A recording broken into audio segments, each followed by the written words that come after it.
Hello friends, இன்றைக்கி நம்ம பார்க்க போகிற ப்ராடக்ட் வந்து ஆயுஸ் வாஷ். ஆயுஸ் வாஷில் என்னென்ன கலந்துருக்குது அப்படின்னா அதிமதுரம், கண்டங்கத்திரி, இலவங்கப்பட்டை, மஞ்சள், சிரிடம், ஏலக்காய், தேன், வெண்ணெய், உலர் திராட்சை, திரிக்கடுகம், சோமக்கொடி, தகரை. இந்த 12 வகையான மூலப்பொருட்களால் ஆனது தான் ஆயுஸ் வாஷ்.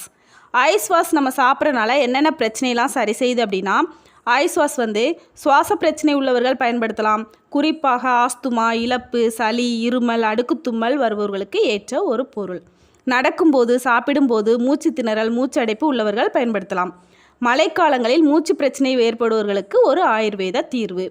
இந்த ஆயுஸ் வாஷை நம்ம எப்படிலாம் சாப்பிட்லாம் அப்படின்னா, குழந்தைகள் வந்து 1 தேக்கரண்டி, பெரியவர்கள் வந்து 2 தேக்கரண்டி சாப்பாட்டுக்கு பின் காலை இரவு சாப்பிட வேண்டும். குறைந்தது 4 வாரங்களுக்கு மேல் கண்டிப்பாக பயன்படுத்த வேண்டும். மேலும் ஆயுஸ் வாஷை நம்ம எப்படிலாம் சாப்பிட்லாம் அப்படின்னா, சூடான பால், சூடான நீர், சூடான டீயிலோ அல்லது பிரெட்டு, சப்பாத்தியிலோ சேர்த்து நம்ம உட்கொள்ளலாம். Okay friends, thank you.